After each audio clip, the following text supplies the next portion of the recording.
Fight on. Yeah, I've been waiting for this. Welcome back to the Bottom of the Pit podcast, where we look to the moon and swap our palettes. I am, as per usual, Mick Whoopi Goldberg, and we are back again to talk about an incredibly broad subject today. And to help me tackle this insane endeavor, I have on the dynamic duo. You know them and you love them. Banzai Wolfburger. Oh yeah, what's up? And the Jamaican Shake. Yo, it's me. I'm here. Yo, it's me. Back again. How are you guys feeling today? I'm chilling. I'm just killing. I'm cool. I'm doing pretty good. I'm doing all right. That is amazing here. I am also doing pretty well. And I'm doing pretty well because we are moving on to bigger and better horizons as far as the FGC goes. We're moving headlong into the future. The Game Awards just passed, and we saw quite a few fighting game related things amongst the litany of other just broad video game trailers and whatnot. But they showed off a bunch of stuff for Tekken 8. We got a big trailer for Street Fighter 6 that showed off 3 newcomers plus a DJ. He's a newcomer to my heart, you know.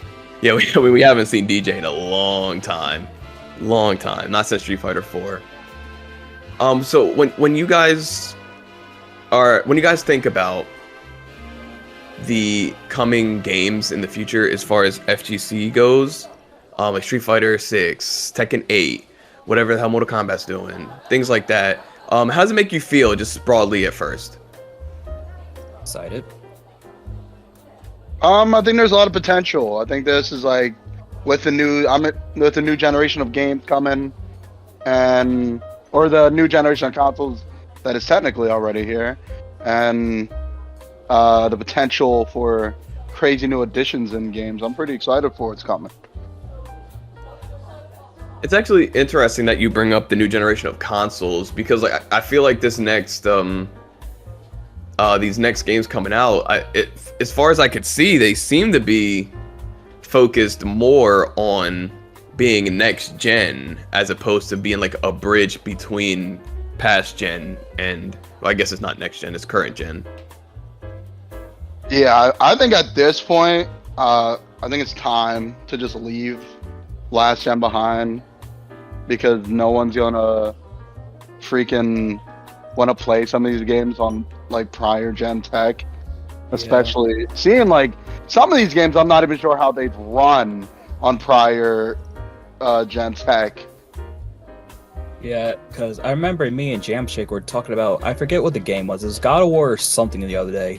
I remember like someone was like, I have it on PS4, and both of us were just dumbfounded because we were just like, they released this on PS4? Like, it's kind of like you just forget about PS4 at this point.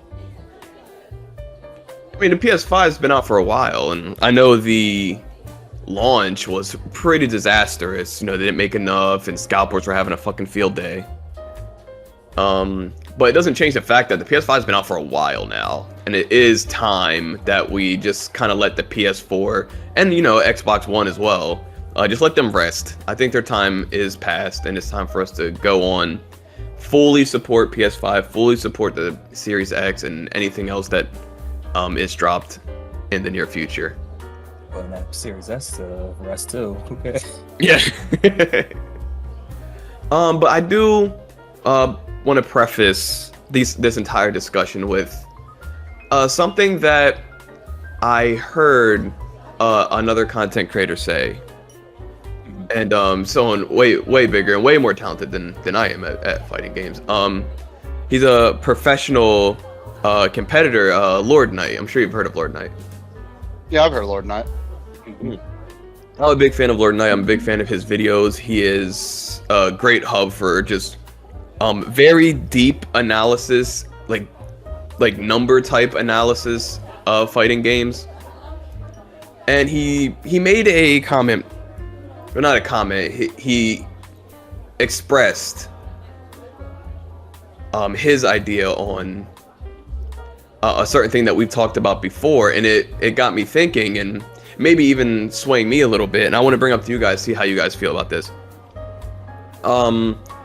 We talked about generations in fighting games, and I have gone on record as to say that I believe Guilty Gear Strive ushered in the next generation of fighting games. But he, Lord Knight, he stated that he measures generations in fighting games by Street Fighter releases. And he goes into detail as to saying whatever the next big, like, numbered Street Fighter series does, usually the following fighting games after that kind of look to them for inspiration, because it is Street Fighter, you know, it is where we all come from, we all stem from that root. How do you guys feel about that idea? If I can speak real quick, I kind of would say I agree with both of y'all. Like, I think currently Guilty Gear Strive, upon its release, set a really big generational bar, and Street Fighter 6 coming from Street Fighter 5 has learned a lot of its lessons from past mistakes, and now Street Fighter 6 now looks like it's setting a new bar over top of Guilty Gear Strive, especially for more 3D fighter games itself. So I would agree with both of y'all, actually. Okay.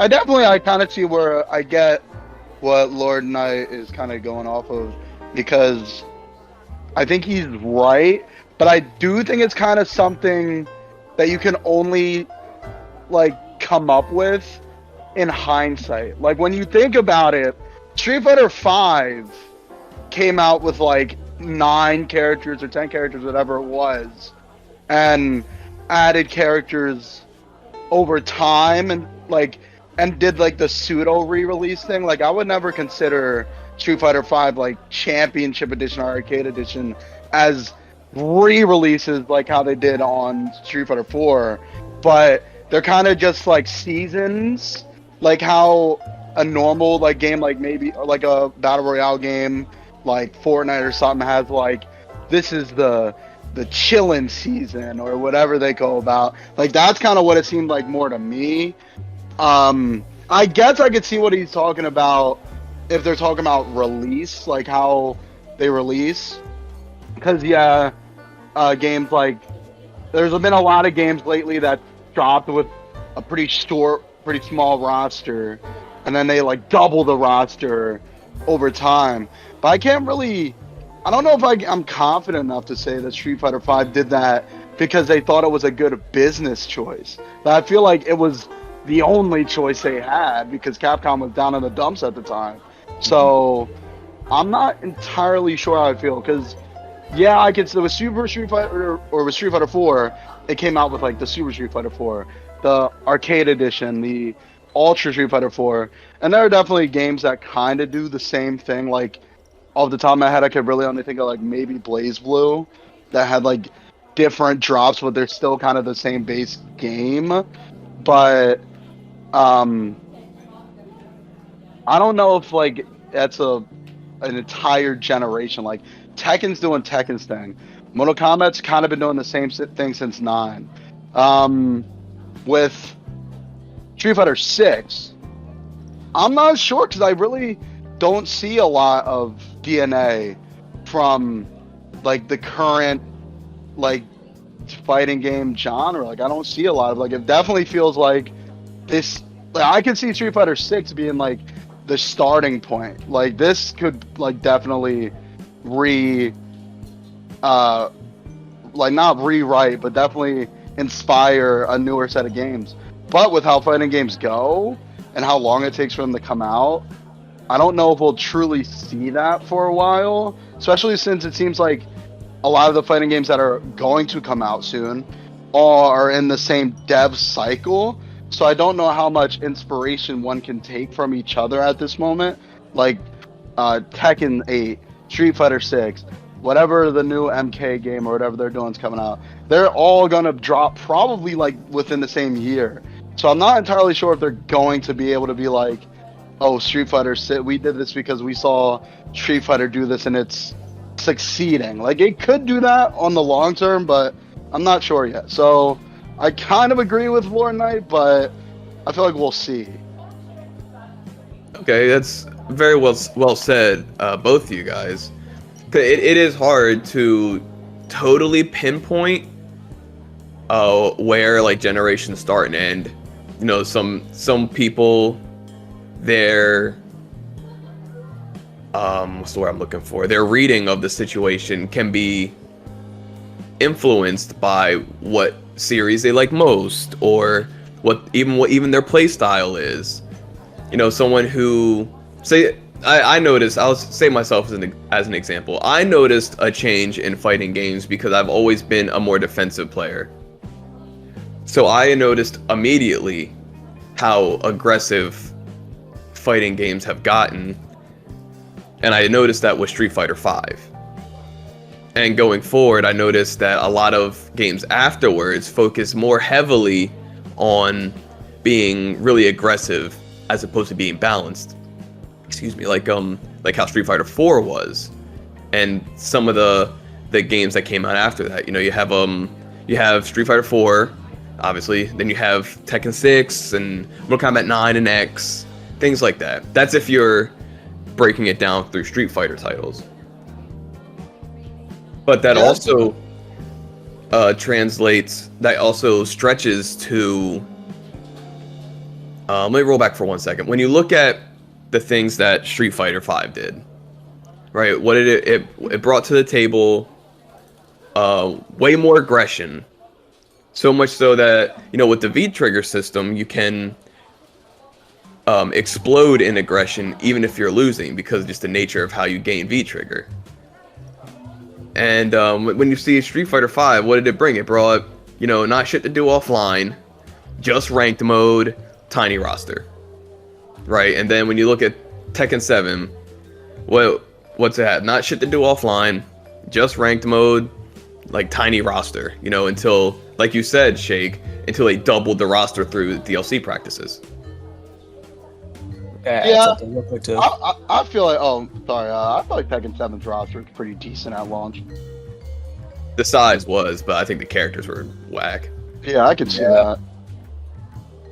But what I was going to add on is through like what Jamshake was just talking about, and like between like your opinion, Lord Knight's opinion, I feel like Street Fighter isn't like the best at setting the staple, but I feel like Street Fighter is the best at evolving their staple, which makes other people evolve. Like Street Fighter could start off as garbage, but over time, I feel like they're the series that evolves this game up to like a shiny pearl, where like you have games like the Mortal Kombat 11, where it's not evolving it as hard as it could be, or freaking Tekken 7, where they're not evolving as good as it could be, because by the end of its run, Street Fighter V became a really good game.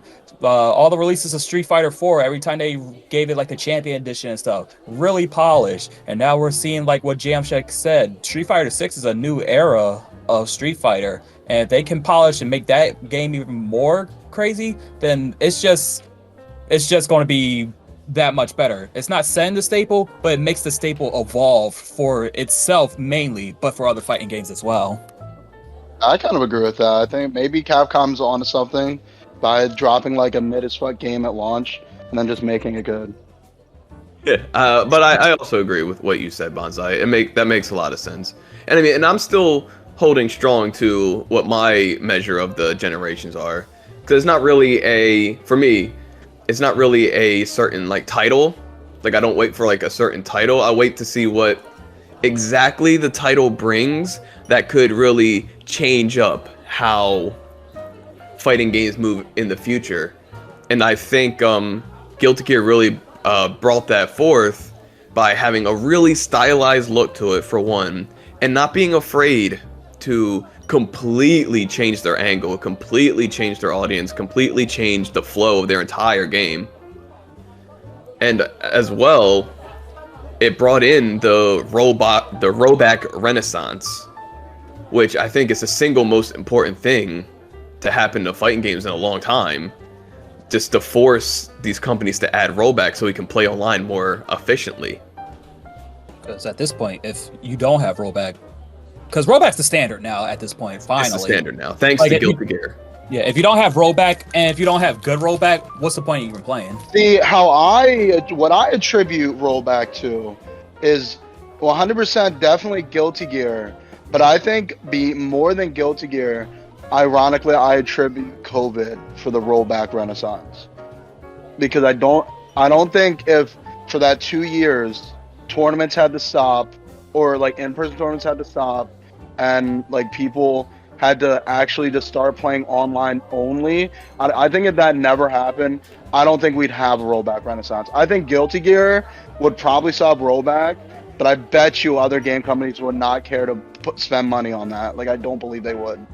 So in your opinion, like, Guilty Gear Strive just took advantage of it the best way. I think it And- was already in play with Guilty Gear, but I think it was like a perfect storm for Guilty Gear. Yeah. Okay, I see what you mean. It's more of like a like just like a runoff situation where Guilty Gear was going to do it anyway, but because of COVID, it kind of forced everyone to also do it at the same time. Yeah, because we know rollback is like, especially like adding rollback into a game that's already out, like that's pretty much just a financial, like you're not really gonna get money back off of that. Like that's just like a quality of life thing, and I don't think anyone would ever have spent that money doing that if it didn't become such a necessity because of COVID. That's true. Like because like when you look at the games that were like they added COVID, added COVID to, added rollback to, like those old games you mentioned. Was there like 30 people playing those games? There's 30 people on Central Fiction right now. Right? Yeah. Shit like that. It really is just like a quality of life thing for those older games, and the newer games they have to have it now because now we're just used to it. Right, yeah. Plus, I mean, people, it's like so good now that I do think eventually enough people would be like, nah, bro, you gotta add rollback. That I'm sure eventually companies would be like, yeah, we're doing that. But the fact that like every company is jumping on it like ASAP, I'm like, yeah, that's gotta be because of like the current like world. Okay, I'm with that. Like I totally see where you're coming from for sure. But it was a conversation I wanted to bring to you guys just to see what your thoughts were on something like that. And honestly, I hope I find someone else who measures it in like Tekken releases or something, or someone who measures generations in like Mortal Kombat releases to see where maybe they started the new generation when Mortal Kombat Deadly Alliance came out for that generation. That was that start or something like that. I think it's interesting to see where people put their value in fighting games. Definitely, yeah.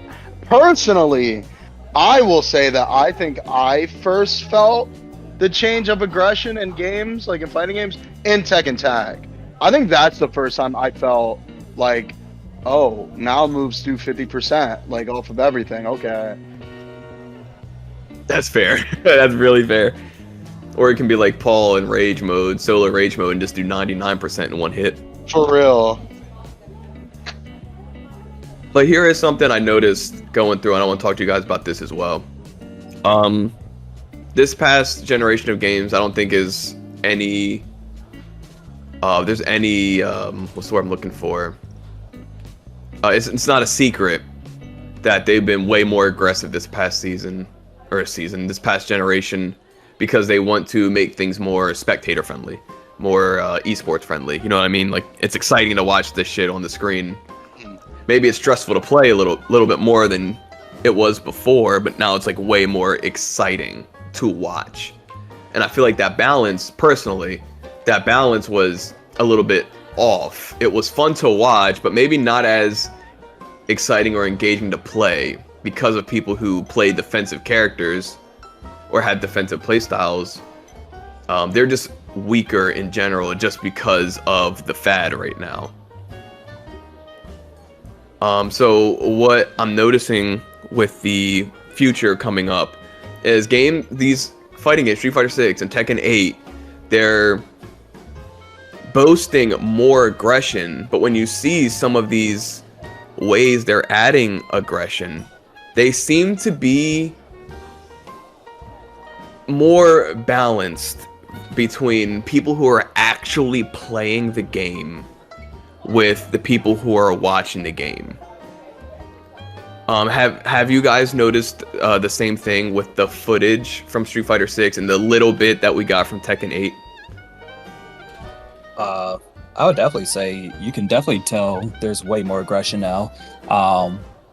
Especially with that little bit that we got from the new Tekken, that looks really aggressive. Like Tekken looks super aggressive standard wise. Like it looks like, oh, I gotta go and rush and freaking get my shit in. Street Fighter 6's version of being aggressive is still aggressive, but it feels like it's aggressive with options, if that makes sense.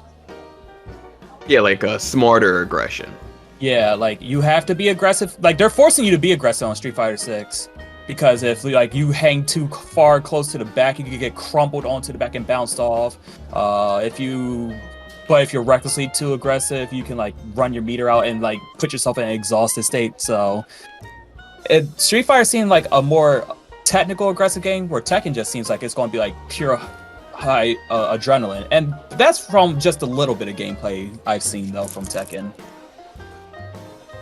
Yeah, I would agree. I mean, Tekken 8. Well, I don't know that much about the heat system, but it definitely is encouraging aggression and like freaking blowing up walls and shit and doing like true bounce off of walls. That's pretty insane. With Tekken though, I think there's less of a defensive option other than just like blocking or dodging or like sidestepping and things like that. Like those aren't like, I wouldn't say they're like balanced, like they're balancing that. Like I think that's just how Tekken has always been. So I'm curious if there is going to be some sort of defensive option that's integrated to kind of balance out the craziness that we've seen of Tekken 8 so far. And with Street Fighter 6, it definitely feels like the middle road. Like there's definitely an increase in aggression, especially with like the drive impact and the other drive moves. But it seems like for every super aggressive hit or technique that's in the game, there's a way you can counter it using the same system. So I'm curious to see how it'll end, how it'll like play out by the end.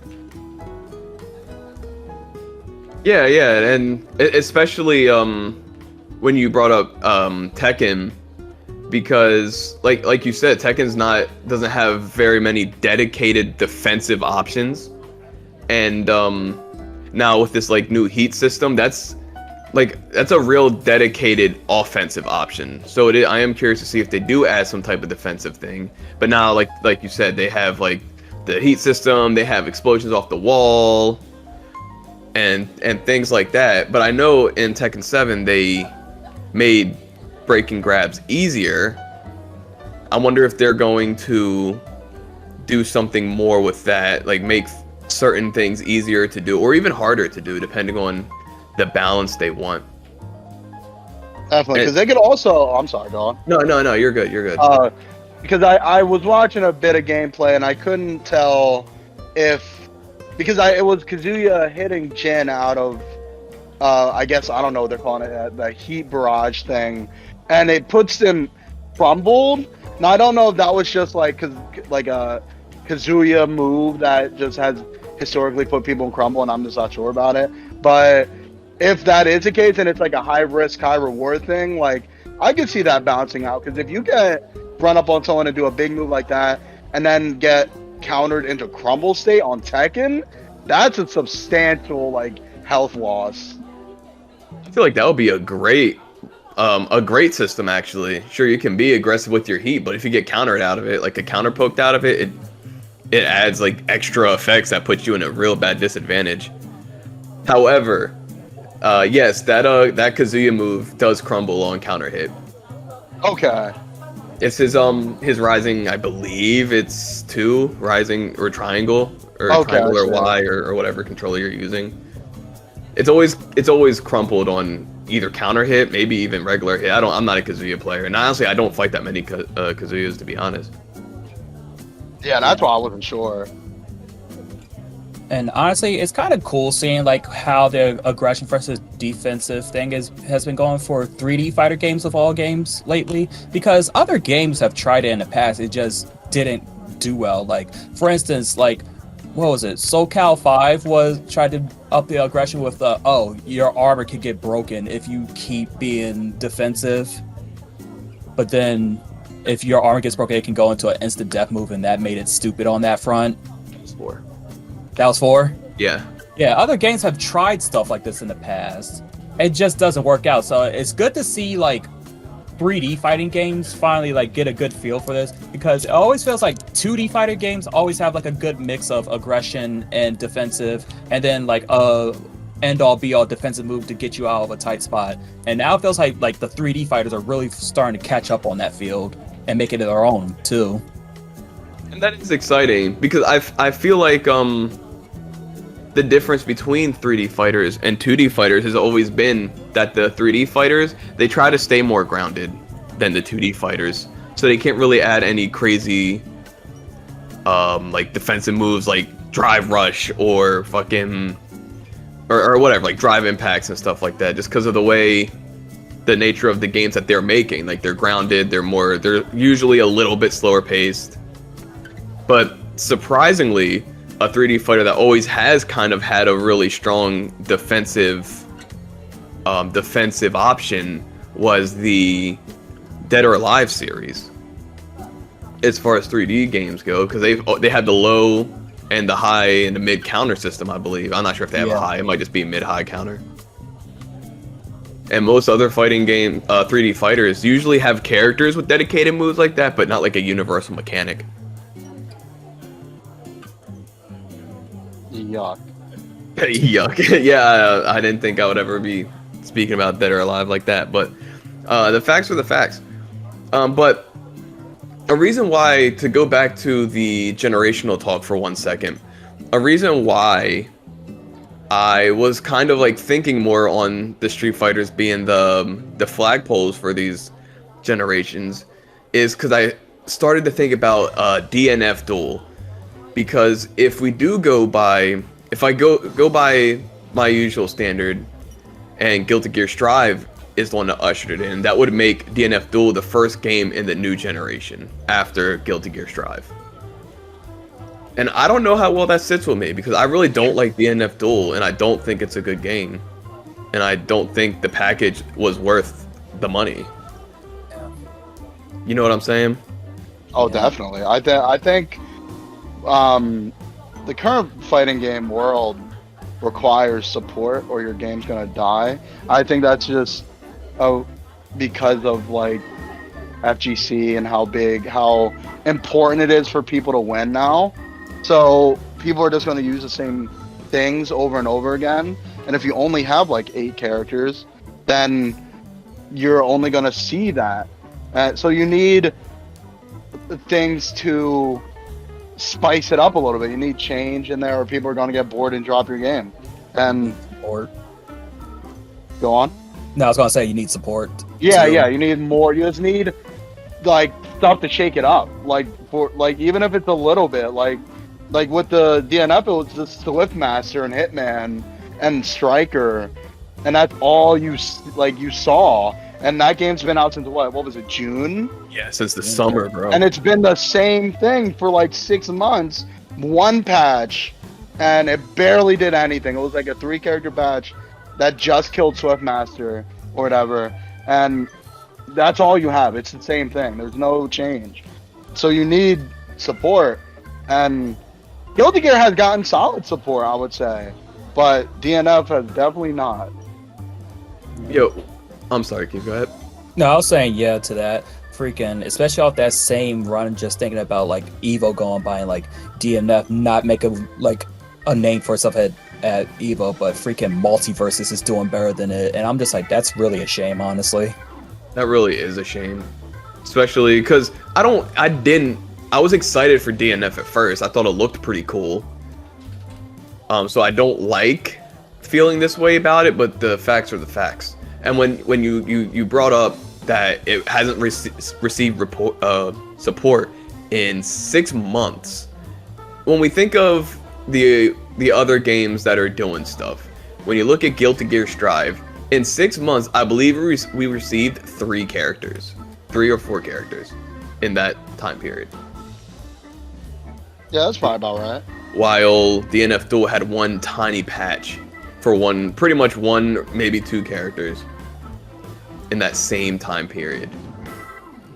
With 30, 40 players max for a brand new Arxis game, I don't know, that doesn't seem like a game that should be like heralding the beginnings of a new generation to me.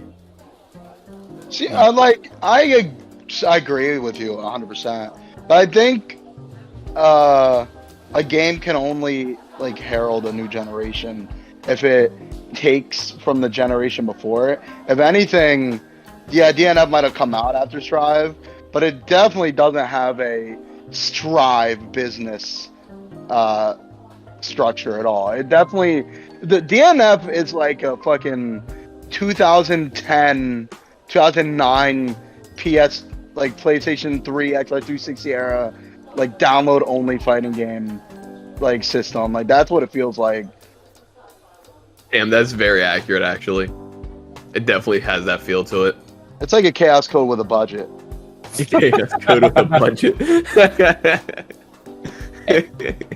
And also, it just kind of loops back to how we were talking about like Street Fighter, like setting like the tone every time. Like Street Fighter could come out with an ass game, but because it's Street Fighter already has a legacy, it can take a hit from like dropping something ass and make itself better. DNF, we're in the thing of you dropped ass, you can make this game better, but you're such a brand new game. Like, do we want to put our faith in you at this point? Like, why would we? You're a brand new game that dropped the ball already. Should we come back to it at all?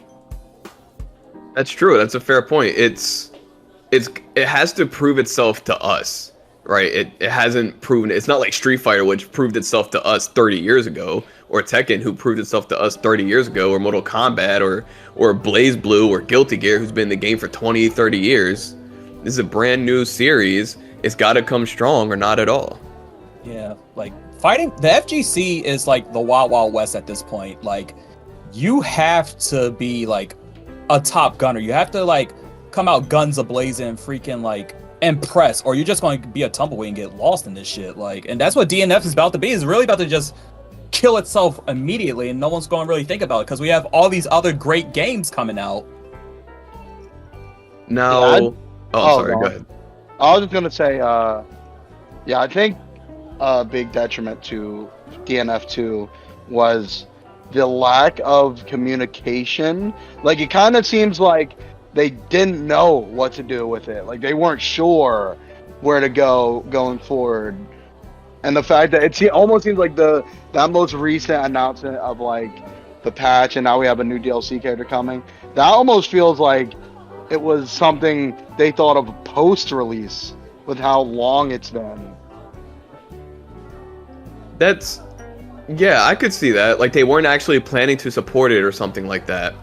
Or they expected it to be able to hold its own in the state that it was in. When realistically, a game hasn't really been able to hold its own like that in many years.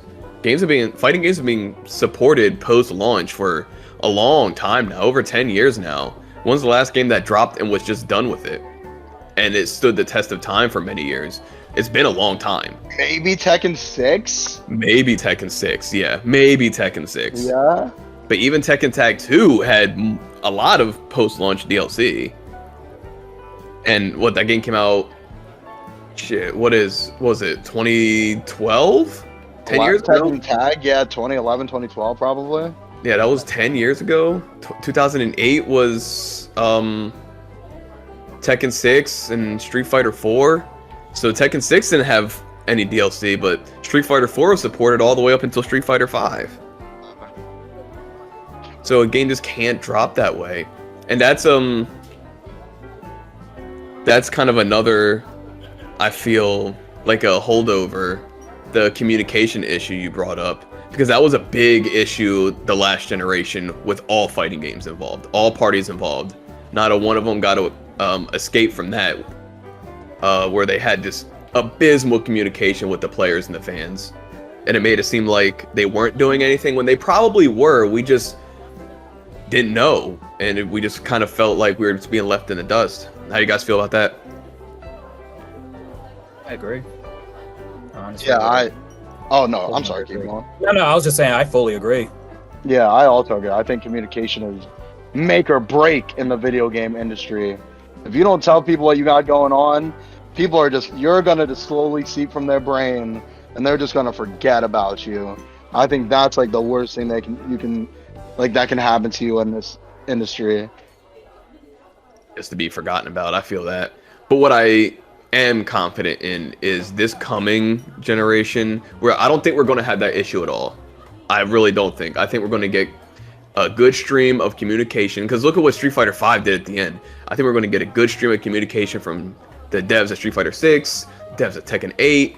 Maybe NetherRealm might not. They've been really bad at it lately, but maybe their hands are tied in ways we can't understand because WB is in a weird spot right now. That's for sure. Yeah, and I definitely like that from, like you said, the end of Street Fighter V aspect, because they literally made a promotional video saying, "We're sorry, we fucked up, we dropped the ball in our communication. So this is what you're gonna get from us from now on."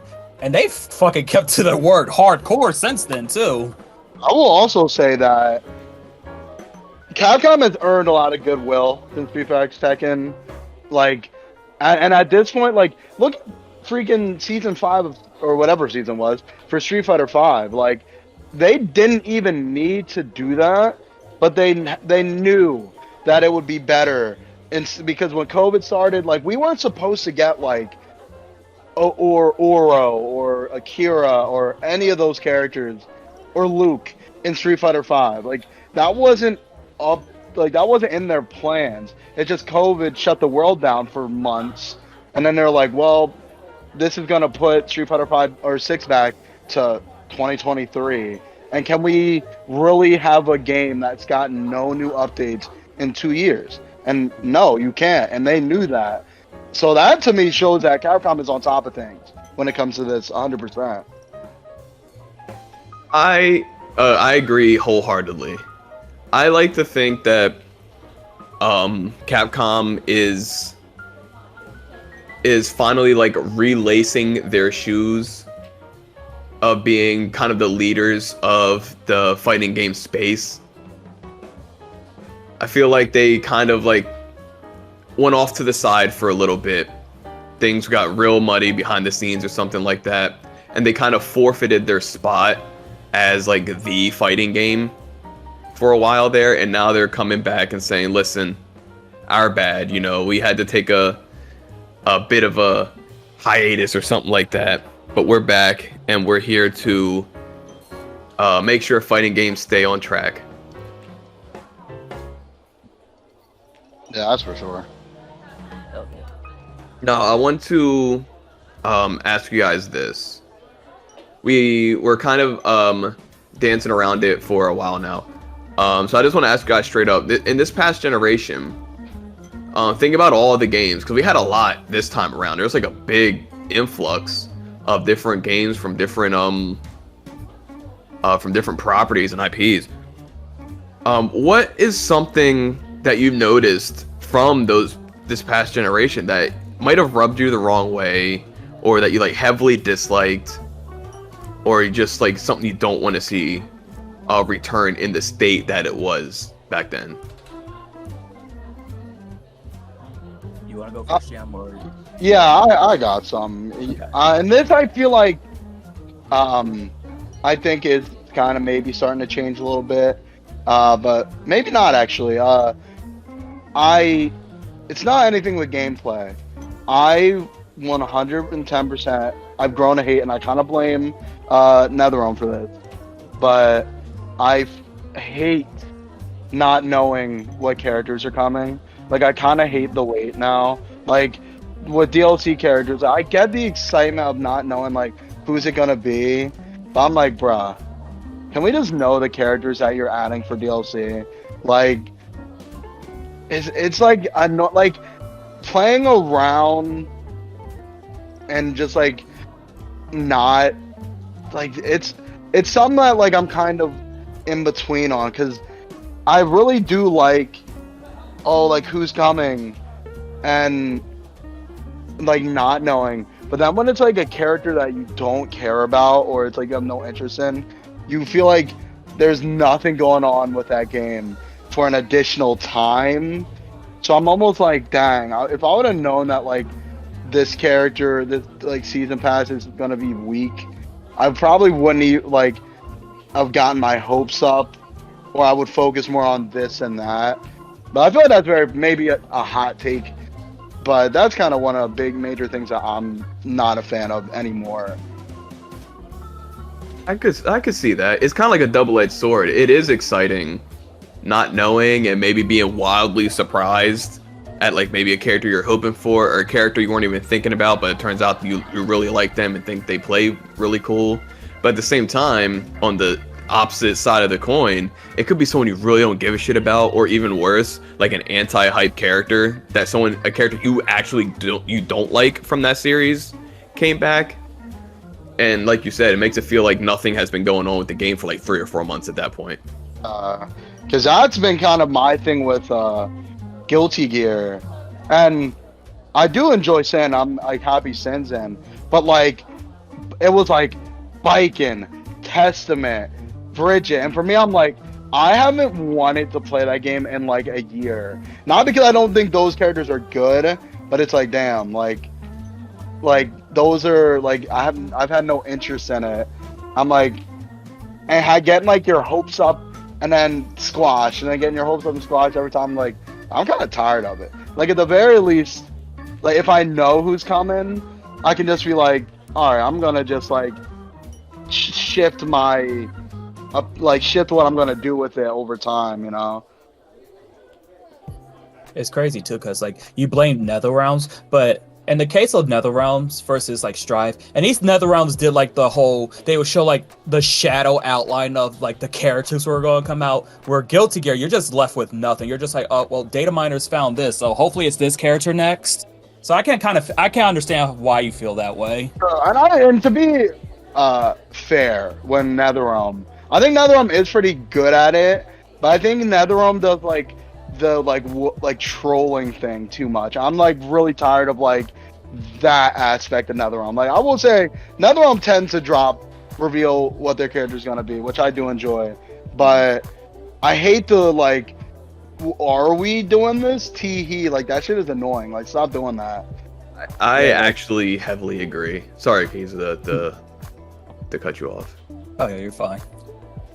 I cut you off again. My bad. Yeah, but I'll keep going.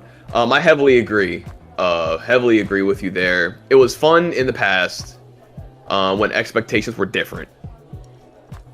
But now I think everyone just wants clear and concise communication. We don't want to guess, because now we have to sink money into it. Because now it's a season pass. It's not like, oh, what character is this going to be that you can buy singularly? It's like, ooh, what characters are going to be in this season pass? And it'll show just like a bunch of picture of like a bag, someone's shoelace, a cloud, and they'll be like, can you all guess the character? And then you'll be like, oh, it's this character, and he'll be like, psych, no, it's Shang Tsung. Yeah, it'll be like, no, silly, that was Shang Tsung holding that character's bag. It was a Shang Tsung all the time. And I'm like, bruh. A bag. Yeah, but go on, Keys. I cut you off like 3 times. No, I was just gonna make the comment of like, it gets old after a while because we're grown-ups at this point. Like, we're not fucking like little kids anymore. So that whole ooh kind of thing doesn't appeal to us anymore. It's more like I got time. I don't got that much time. Tell me what I need. I want to be invested or not. Don't dance around it. Exactly. Yeah, it's like, do I gotta work tomorrow? Like, do I stay? Do I watch this? Like, bro. It's like Ed Boon's playing a game of peekaboo with a 30-year-old man. I'm just like, stop. Word. So yeah, I heavily agree with that. I haven't thought about that, but now that you say it out loud like that, I'm like, yeah, that's just mad annoying. I will add though, I think there are games that kind of like get around it, like with like fucking like Smash. Like if they do another Smash, I don't want to know, only because like at this point with Smash, they could just add anything. Like it could be like anything from any media. At this point, I'm like, bruh, like I almost don't want to know if you're gonna add like a fucking minion in the Smash. Like, I agree. There is something about Smash where you want that surprise as opposed to not wanting it. though Maybe the because Pyramethra one was anti-hype though. I will say. Yikes! That's the double-edged sword of it, man. Literally. I was getting ready to use that same example too. I was getting ready to say like it sucks when it is an anti-hype moment for Smash because you get the Pyramethra thing, but still like in the case of Smash, the journey up into the reveal kind of like counts for it too. So it kind of like it'll be anti-hype, but you'll be like, ah man, that was crazy though. That's true. For every Pyramithra, you get a Sora, so that's kind of True. like that's the balance we got to play with it, I guess. In Smash, the highs are fucking massive, but the So lows high. are insane. Like, can you remember, back when Super Smash Bros. Brawl revealed Sonic the Hedgehog in their roster? I remember that 100%. That shit was insane. So like, yeah, like the highs are highs, the lows are freaking low, and I love Xenoblade, and I haven't enjoyed Fire Emblem, but when they revealed Byleth and people are just like, nah, this is like a bit, right? Like it's not gonna be Byleth, right? And like it was just Byleth. I remember just like, oh, like the only thing that softened that blow was like immediately after that they were like, don't worry, we're doing 5 more characters. And everyone's like, oh, thank God, bro. If it had ended with Byleth. Yeah, like, bruh. Oh god. Oh, bro. Banzai, your take? I have 2 examples from 2 specific games, and these are just like my own personal things. So one's a gameplay mechanic, one's like an overall game thing. Okay. The game mechanic one is it's from Tekken 6, Tekken Tag, all the way up to Tekken 7. I hated their bouncing juggling mechanic with a passion. I so hated it. Okay, I see. Yeah, and it doesn't look like it's going to be as relevant on this new game as it was on the other game, but it feels like some moves were a launch move and look like a launch move. Sure, I could get behind it, but then I'm like for example, I'm like fighting like the Nightmare of the Food Chain, and he's using Nina Williams, and he gets me on the ground, and then he slaps my foot, and that just picks my character all the way back into mid-air, and he starts resetting me and fucking me up. And I'm just like, that's not realistic. That's stupid as hell. I hate this so much. I can agree with that. Like if it's like for instance, like Jack has the one move where he like slams down his fist and then like shoots you up, and that bouncy. I'm like, okay, I can get behind that. That looks like a launch. But then when you have someone who's like, I just flicked your foot and you're back in the ground, or I slapped your body that's on the ground across the chest, and for some reason it's just popped back in the air. And now you're hitting me with another 50% combo. I'm just like, yeah, this is stupid. I hate this. That was like my main takeaway from Tekken. I hated the juggling mechanic. It's kind of like getting launched twice. Like in order for the juggling and the bound and what is it, the corkscrew from Tekken 7 or whatever to start, you got to get launched first. Yeah. So it's like, do you want to get double launched in a fighting game? Like that's kind of annoying. I see where you're coming from. Yeah, especially off of something unrealistic. And then game wise, I'm throwing it back to, I believe it was Central Fiction, honestly, Blaze Blue. If you're gonna drop a game, especially like a hardcore sequel, drop it fully. And in the sense of the fact that I like pick my games in 2D fighting game characters based off of like, I like their look, I like their story and stuff. And then you give us a game without subtitles, or like, it's one thing not to give us a game without dub. That's more understandable. But to give us no subtitles, that to this day rubs me the wrong way. I'm like, I want to know what's being said. I know I played all the previous games for this. I know these two have a specific rivalry that I probably don't know anything about, or it's grown to a certain extent, or there's changes in it. And I don't know what the hell you guys are saying because I don't speak Japanese and y'all didn't give me subtitles. I also agree with that, especially with Blaze Blue in particular, because I'm a big fan of the way Blaze Blue in particular, because Guilty Gear Strive doesn't do it at all, but the old Guilty Gears kinda did. Xrd didn't do it either. I like the way they flesh out character motivation and relationships through pre-dialogue, pre-fight dialogue. Sometimes we'll even have them attack each other before the fight even starts. Yeah. And I'm a big fan of that. I'm a big fan of that. I love that. But like you said, sometimes the pre-fight dialogue is long, and we don't know anything that's being said. Yeah, I'm just like, what the hell is going on? I want to know what's happening. Especially with never wanted to play this character at all, but Susanoo from Blaze Blue, I always wanted to know what the hell he was saying to people. Never know. I will never know unless I look it up and either read something that tells me what he says or freaking watch a video. And I'm just like, I want that experience. I bought this full price game. I want to know what these people are saying. I want to know the continuity. I want to know the story interaction. I want to know the character interaction. Like, don't do that again, please. I'm with that. What do you think, Shake? Oh no, I definitely agree. Everyone knows I'm a dub supporter anytime I can anyway. So I'm always for games getting dubbed. And if you're not gonna dub it, if you don't put subtitles in, that's like a spit in the face to me. Like I couldn't imagine a game like Grand Blue coming out and having them thick ass intros, bro. They'd be having full conversations.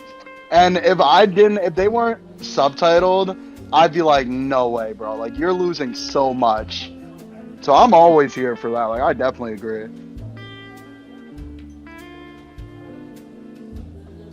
And especially with well, I guess DNF does have subtitles, right? Like for their intros. Yeah, they have subtitles. Yeah, okay, Yeah, so I they think have so. subtitles. It really is just like some of these ports that don't have subtitles. Didn't Persona have that issue for a little bit as well? No, I think Persona always had dub. Okay, so Persona always had dub. Yeah. Got you. Oh, you know what game didn't do it? Rev 2. Guilty Gear Rev 2. Yeah, In Rev- Japanese, Yeah. no subtitles. Yeah, because Exard, the original release, actually had a dub. It did. And then they got rid of it for Rev because I guess they just didn't want to rehire the voice actors or get new voice actors to do those other characters. And I was like, why? Like, why would you do that? Yeah, that's so silly. Like they had it before. Yeah, and they had like popular name voice actors for both Guilty Gear and Blaze Blue. And not only do you go from that to no dub at all, you go from that to no dub and then no subtitles. Like, how you gonna give me like a meal and then like try to come out with the next sequel to that meal and not give me the feeling for it? Right. I agree. That's another thing I haven't thought about. Because not everyone makes a big stink about it.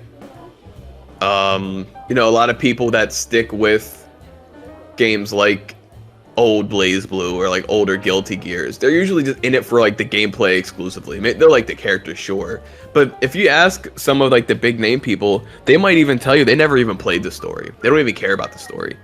Which, fair enough. Blaze Blue's story is ridiculous. Yeah. Definitely. But yeah. So I agree. I agree with both y'all's choices. I definitely know that was a choice with Guilty Gear too. Sorry to cut you off. No, I remember. you're good. I know a lot of people. I remember you seeing the videos. They saw Happy Chaos, like when he was announced. Everybody's like, "Where did this guy come from?" I was like, "Oh, you definitely didn't play the story. This dude's the main antagonist. What are you talking about?" He is the antagonist. He is. He's just there to be there by his own words. Yeah, That shit I be saying at work all the time. I'm just here to be here. it works. But yeah, those were my 2 points. I agree. Mine aren't nearly as actually interesting as y'all's. Y'all's made some really good points.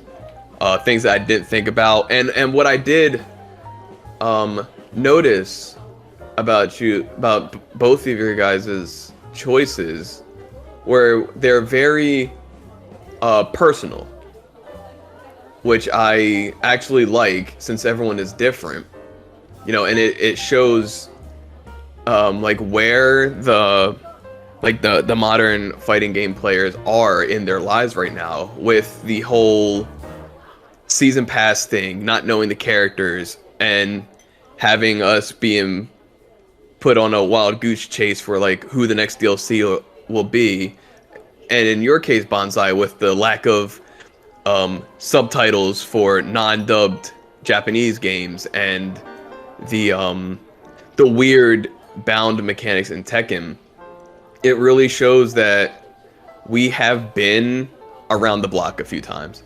We know what to expect. We know what works and what doesn't work.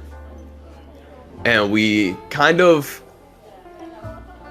need to get to a place where the actual lives of like fighting game players are taken into account, because not everyone can dedicate as much time to reading what these non-subtitled characters are or wading through hints and riddles for a character we may or may not even care about at all.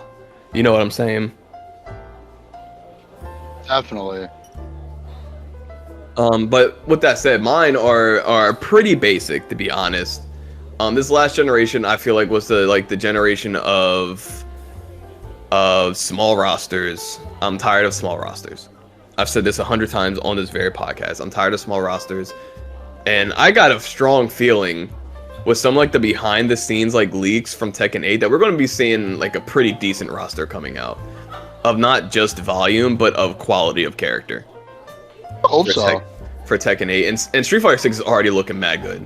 The quality of character is there and the quantity of character is there.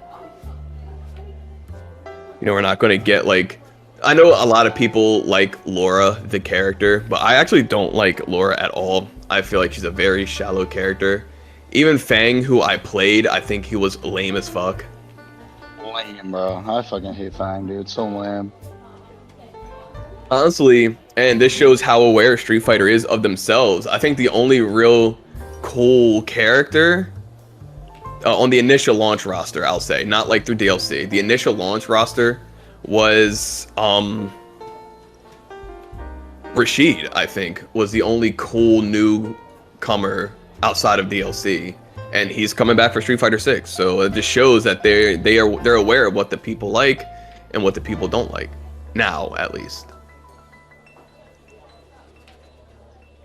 Yeah, I agree. Yeah, because I feel like one game that it felt like it almost like I guess it kind of goes back to what we were saying before, that DNF does not feel too much like a modern game.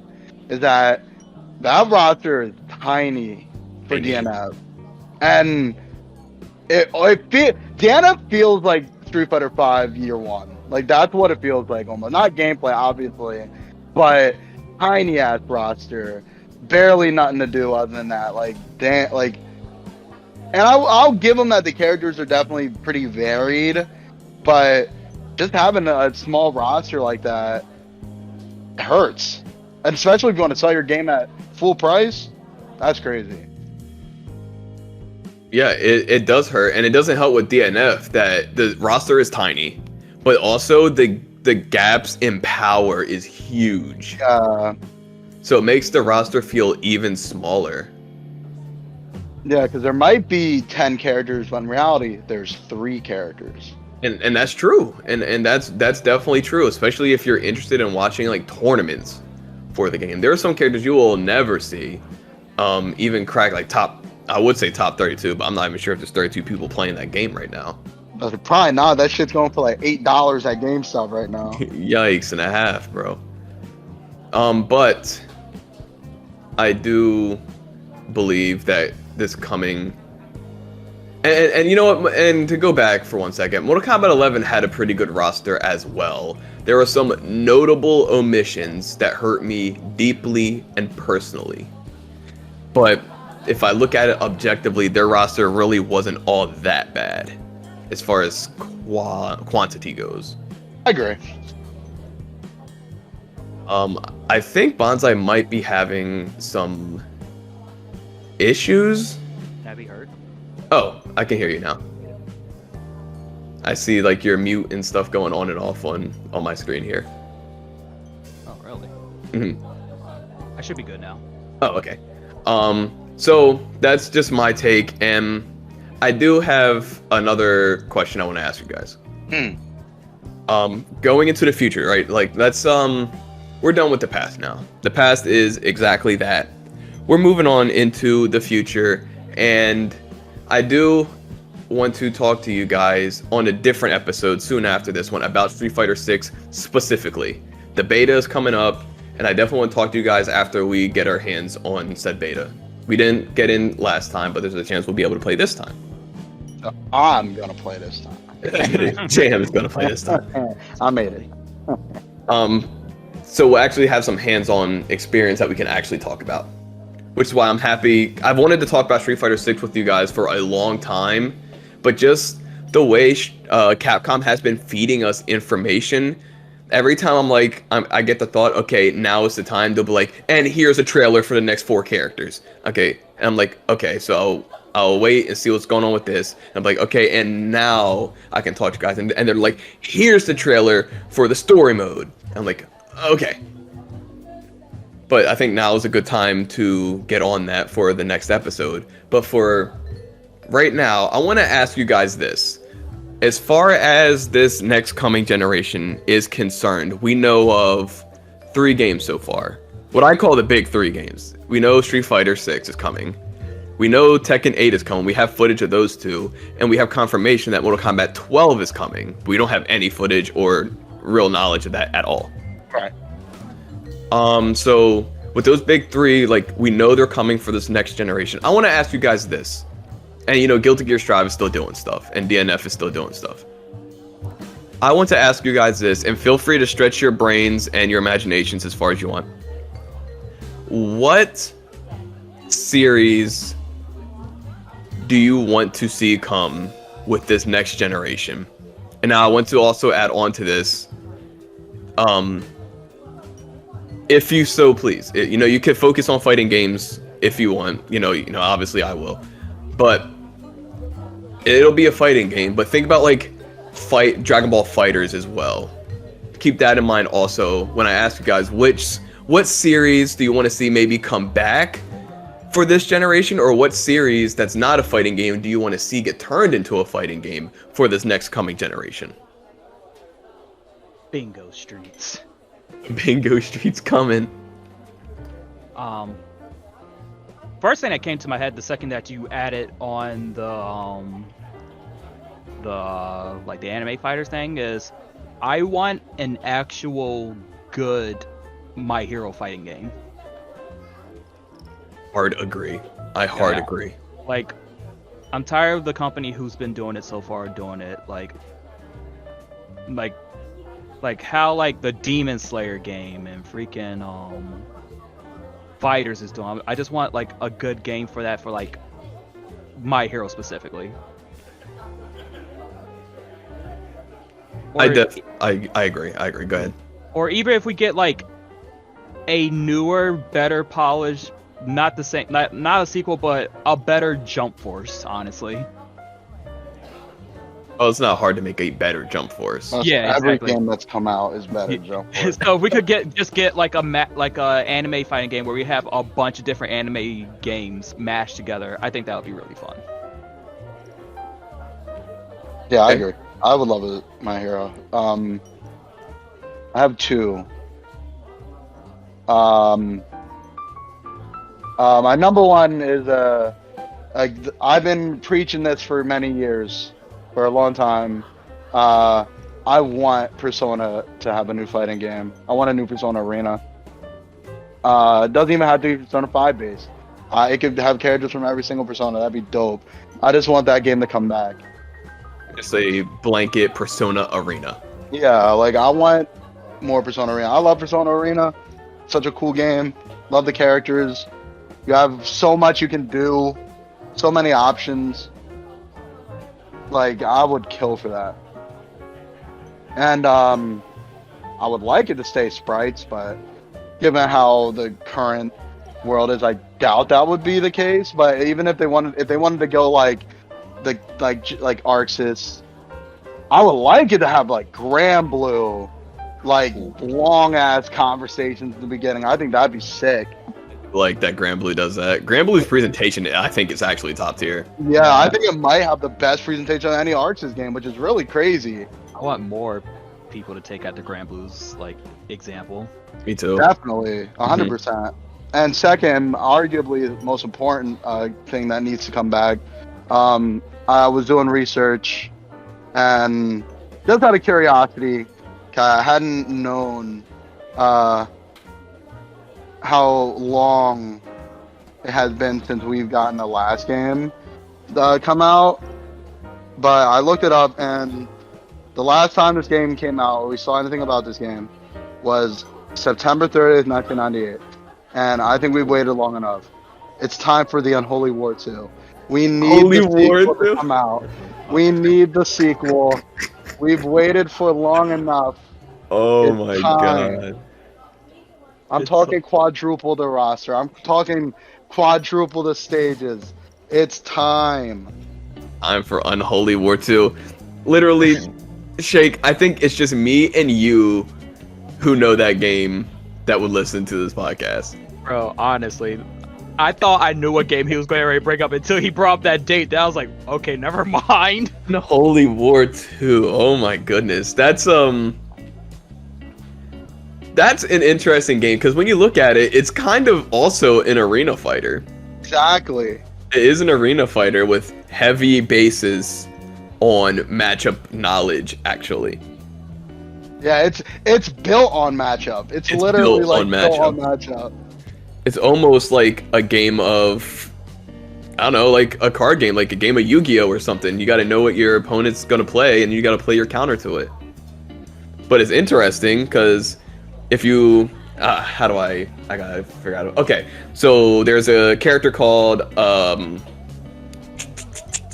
Dark Angel.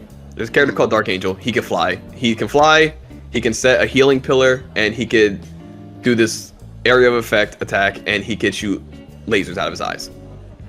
Now his strength is he could fly, obviously, and he could pepper you with lasers. Now they're not super strong lasers, but there are a lot of them. He could pepper you with lasers, and he could set like a healing thing somewhere else, so while he's flying around, he gets health back. And every move you do takes energy. While he's flying, he loses 1 point of energy, I believe, like every second or every like half second or something like that. So when he's flying and shooting lasers, he's draining a lot of energy, and he doesn't gain energy back while he's flying. But you know, he's good at making space, and he can get away from opponents really easy. Now, if you choose a slow-moving character, like a character called Brontu, who's just like a rhino, completely grounded, the smallest jump arc in the game, he barely gets off the ground. You will never touch Dark Angel. He will beat you free. It'll take a long time because Brontu has a lot of health, but he will beat you free. However, you could, if you see your opponent is stuck on Dark Angel because he's just beating all your slow characters, you could pick a robot character called Jaeger who could shoot homing missiles from his head, which will hit him in the air, and you don't even have to move to kill Dark Angel. And he's got a lot of health to tank all the lasers. That's how the matchup shit works in Unholy War. I also want to add that Brontu burps and farts. He burps and farts. Those are his attacks. He burps and farts. Interesting. Yeah, it's a I want to call it a hidden gem, and I think it is. But Unholy War 2, I was not expecting that at all. It's time. We've waited long enough. It makes me laugh because I was like 90% sure I thought I knew what Jam was going to say, and then he hit me with that day. I was like, oh, not the game that I thought he was going with. Never mind. What were you thinking, Banzai? I thought GM was gonna say like a sequel to Storm. I thought he was just gonna bring because we're supposed to be getting an announcement on something Naruto related. So I thought he was just gonna bring up a Storm game. He said Unholy War 2. And then he hit me with 1998. I was like, never mind. Wow, I can't believe that game came out that long ago. That's crazy. But that's insane. That you even said that. That's really funny.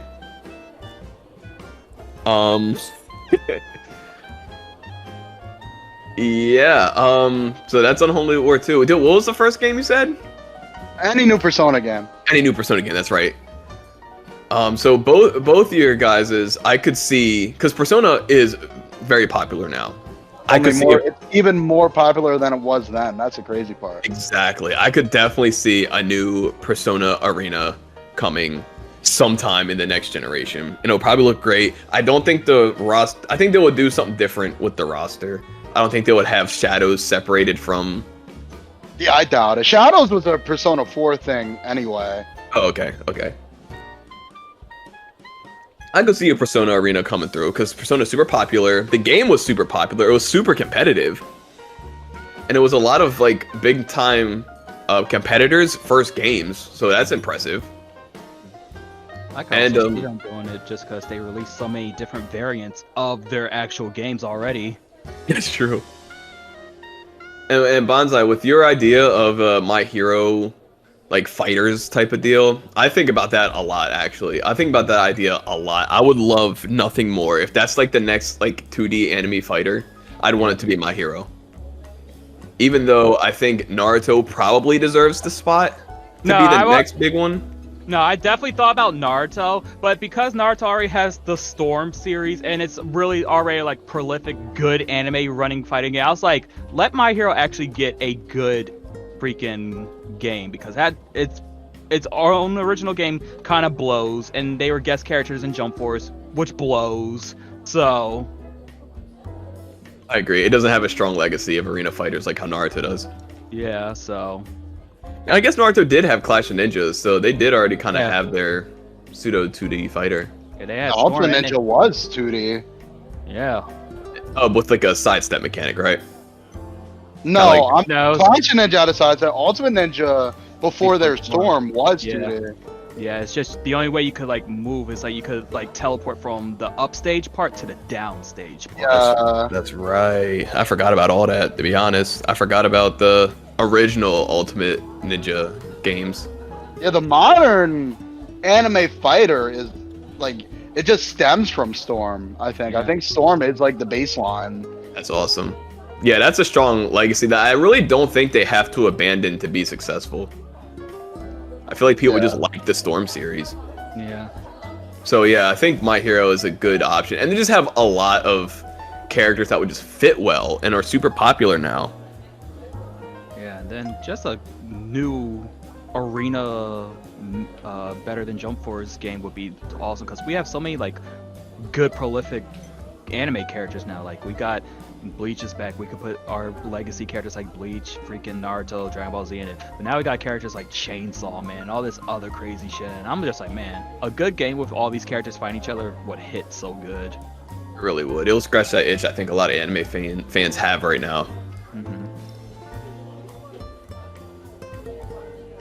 But I think I would say for this next generation, I for sure want another Killer Instinct game.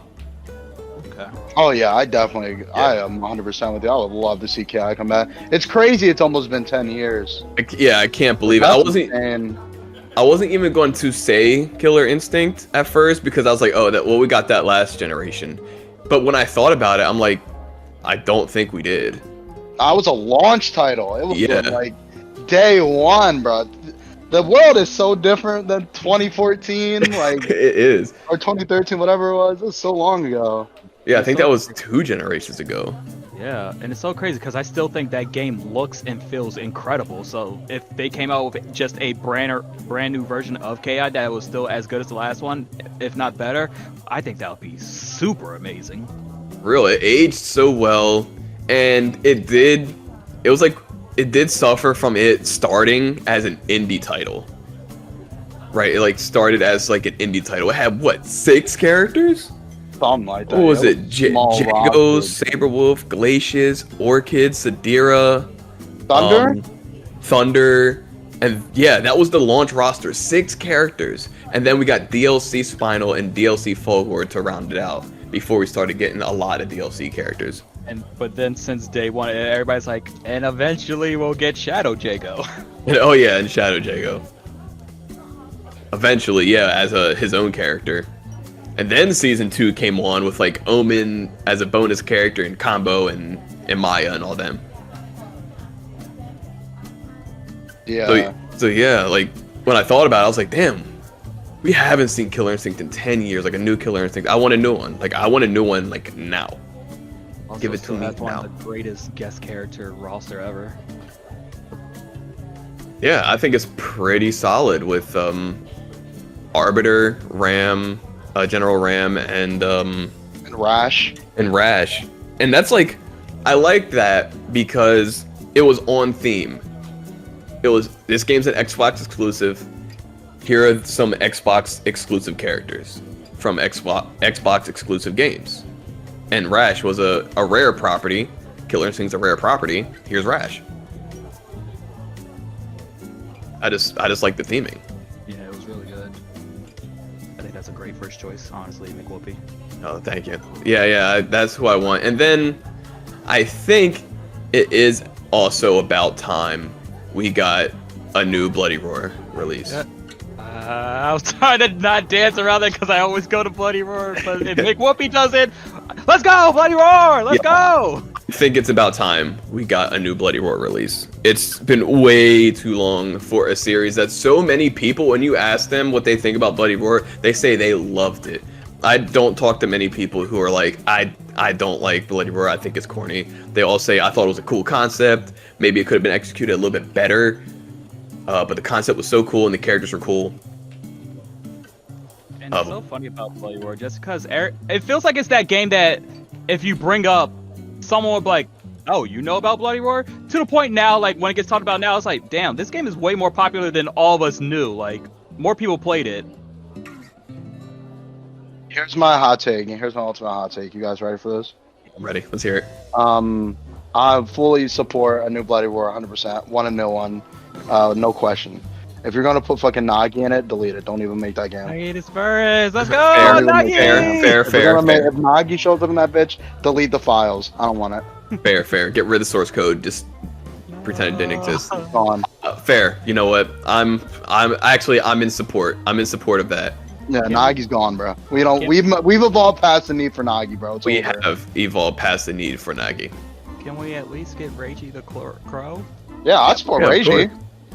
Okay. I just don't like Nagi. Like Nagi, everyone else is 100% fine. Nagi can just disappear forever, though. Bring back Greg the Gorilla. I 100% want Greg the Gorilla back. Let's bring back I Greg the wanted Gorilla. G from Street Fighter 5 to be Greg the Gorilla. Oh my god, that was so funny. Let's bring back everyone. Let's bring back Mitsuku the Boar. Let's bring back the Fox from the first game. These characters that we ain't seen since Bloody Roar 1. Let's bring them back, man. Let's bring them all back. Imagine like, bruh, bring back Bloody Roar, but with like new game mechanics. Imagine if Stun was actually like a legit freaking grappler character, not an accidental stun grappler character that people knew how to use. So we just need a command list. That's it. That was the big issue. Bloody Roar was such a deep game. It actually had like a lot of depth to it, but there was no way to access that depth knowledge in game. Yeah, you had to back in my day, we used to find out the command list through the booklet that came with the game. A booklet, and not even sometimes the booklets didn't tell you all the moves. I was looking at fucking stun moves on FAQs, bro, on facts. Facts. But yeah, those are my choices. Killer Instinct, Bloody Roar, bring him back. Fuck it, cross him over. Fuck it, I don't care. Just bring him back in some way. I was just gonna literally say that because I remember like a ton of podcasts ago, you used to say who would you want to take over Bloody Roar series. I was like, honestly, the Killer Instinct people could kill that. Honestly, They would. No, I don't think the people who made Killer Instinct will come back to make this Killer Instinct. Excuse me. There's a lot of turmoil behind the scenes. But yeah, those are my choices for games I hope to see in this coming generation. It's like, now is the perfect time for it, because I feel like games are starting to experiment more and becoming, I don't want to say casual friendly, but what I do want to say is they are becoming more, I don't want to say like life friendly. Like, now we can play these games and have fun with them without having to commit to being a competitor just to have fun with it. I agree. Okay, so we're kind of scratching the end of this episode. And so I just want to ask each of you broadly, just to wrap it up. Going into the future, as Street Fighter 6 gets closer to rolling out, as we start to learn more about Tekken 8, as Mortal Kombat 12, shows its face, shows us what it's about. Do you guys have any worries going into the future, even though things are looking pretty bright right now?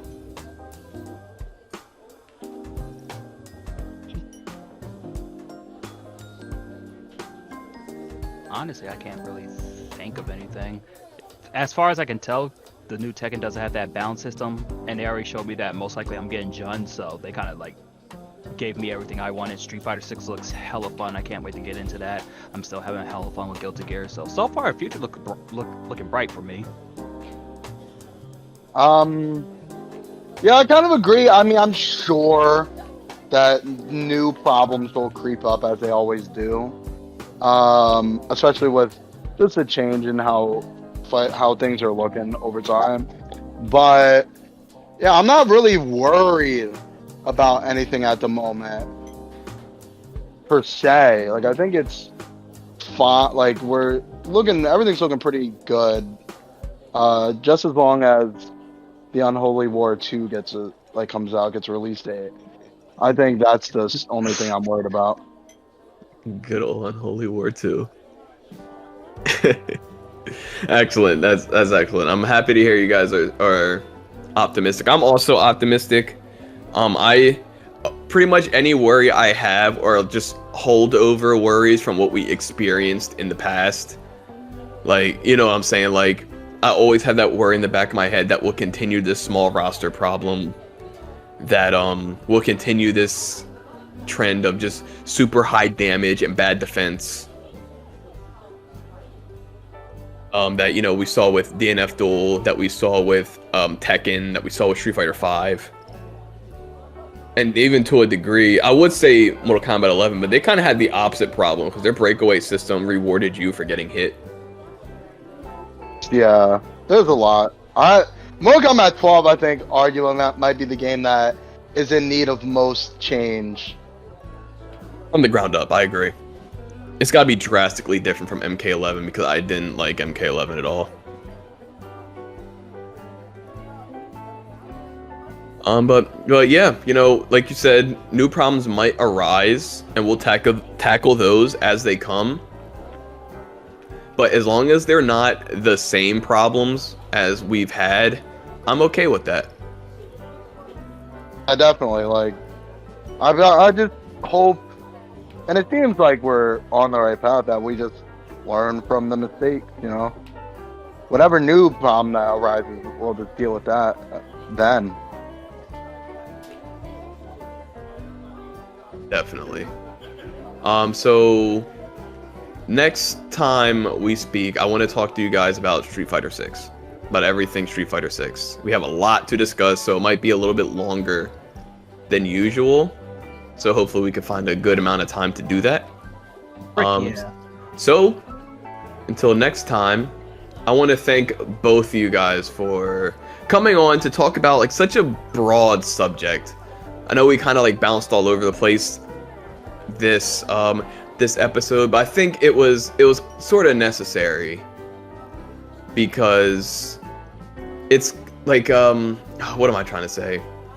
Because there's so much to consider when like the change of the guard happens. You know, like when we're crossing this bridge, you know, things we have to consider from the past and things that we have to consider coming at us in the future.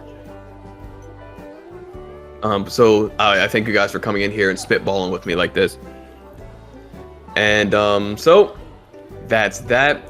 I would like to thank Banzai Wolfburger Oh yeah, good times, folks. and the Jamaican Shake. Yeah, no problem, no problem. Yeah, yeah. Yeah, bring back Maggie. Yeah. No.